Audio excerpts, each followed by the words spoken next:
Have you ever felt that your family carries something ancient? Struggles that don't belong to just one person, but to the whole lineage. Repeating no matter how intelligent, capable, or hardworking each generation is? These aren't coincidences. They're karmic patterns, unresolved emotional and spiritual debts flowing through your lineage like a river. Your DNA carries more than just instructions for eye color and height. It carries vibrational information, emotional frequencies, unresolved conflicts from all those who came before you. The ancient teachings explain that karma is not only what you personally create through your actions. It includes not just the imprints of your own past lives, but also the karmic imprint of your entire ancestral lineage. Does that mean we are just victims of our ancestors' mistakes? Yogananda explained that the circumstances of one's birth are not accidental. The subtle influences and patterns formed in past lives draw a soul into the family whose karmic energy matches its own. Your soul carries certain qualities. Call them vibrational frequencies or spiritual DNA.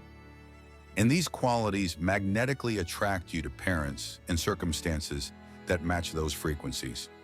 If your soul needs to learn about power and its misuse, you'll be born into a family where power dynamics are the central drama.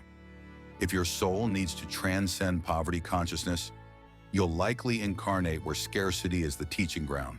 Buddhist teachings explain ancestral karma through the metaphor of a lamp lighting another lamp.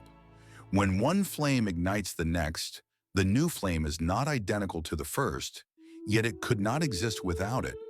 In the same way, the consciousness of a new generation is not the same as that of the previous one, but it is shaped by it. The tendencies, fears, desires, and unresolved impressions of the ancestors do not transfer as a fixed identity, but as subtle conditioning. This isn't punishment, it's precision. It's your soul being karmically pulled toward the exact conditions it needs for growth. But are we just doomed to repeat our ancestors' pain? No. Some souls incarnate specifically to break these patterns. These aren't ordinary incarnations. They're the ones who don't fit the family mold, the spiritual rebels, the ones who question traditions everyone else accepts blindly, the ones who feel the family pain acutely but refuse to perpetuate it. You can recognize them. Often they show spiritual inclination from childhood, asking big questions, drawn to meditation or nature, uncomfortable with superficiality. They have this penetrating clarity about family dysfunction that others can't or won't see. They love their family but don't absorb the family illness. And here's their defining characteristic. They say, "This ends with me." But how? How does someone actually break a pattern that's been running for generations? First, you have to understand what happens when we die, because that's where the karmic cycle perpetuates. Most people think death is the end. When you die, your physical body dissolves. Yes, but there's a subtle body, the energetic form that carries all your memories, desires, attachments, and karma. And this subtle body continues. Now here's the crucial part.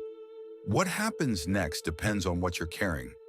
If you die filled with unfulfilled desires, clinging to people and possessions, consumed by the illusion that you owned anything, your soul is immediately pulled back into another body. It's automatic. It's not even a choice. Think of it like this. Desire is magnetic. Every strong craving, every "I must have this," every "I can't let go of that." These are hooks that pull the soul back into physical form. The businessman who spent his life obsessed with accumulating wealth, he'll incarnate quickly driven by that same obsession, probably into circumstances that force him to confront his relationship with money.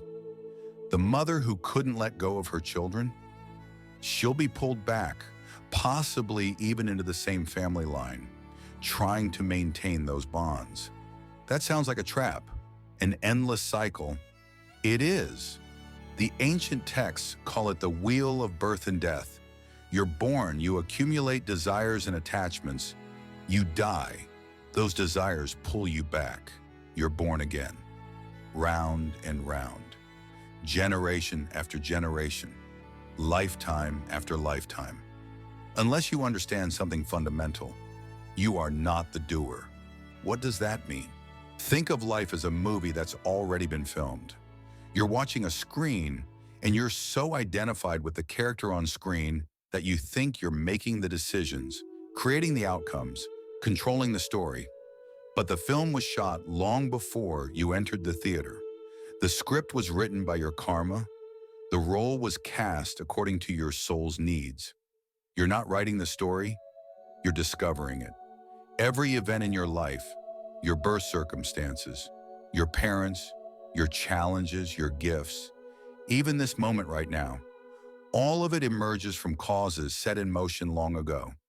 The ancient wisdom says that all actions are performed by the forces of nature, by the momentum of karma, but the ego deluded thinks I am doing this.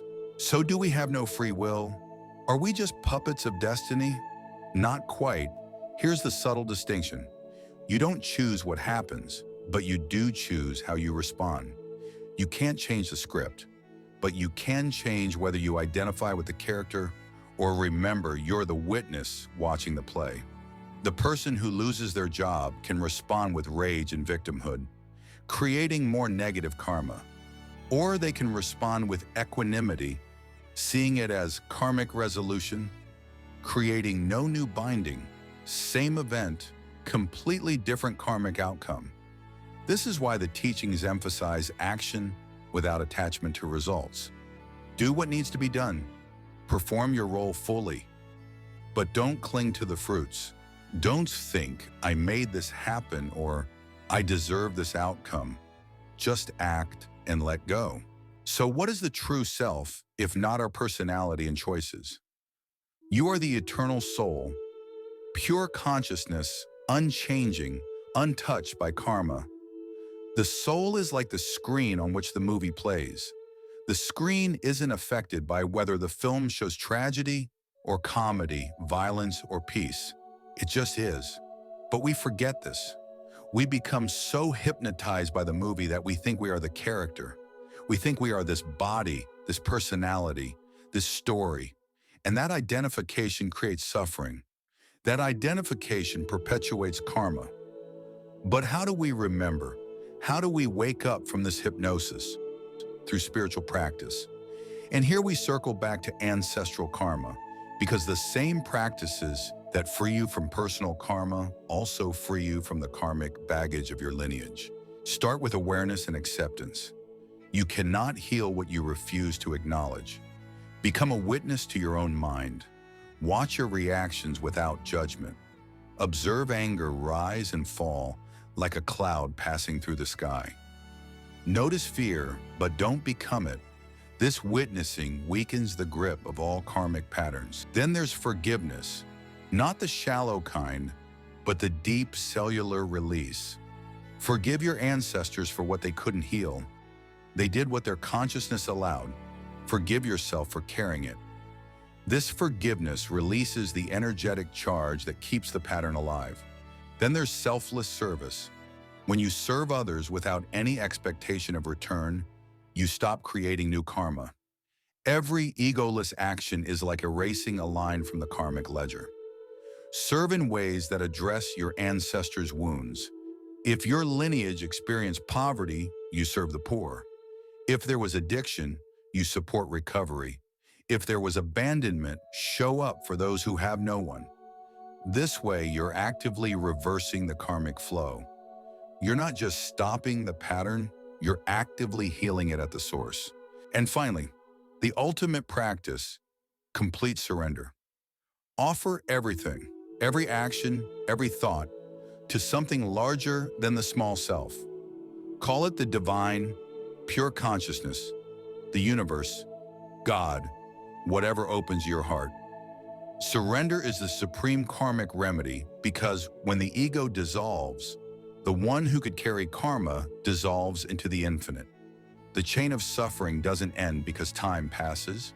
It ends because someone, you, chooses to face what others avoided. This is sacred work. This is the highest service. This is why you're here.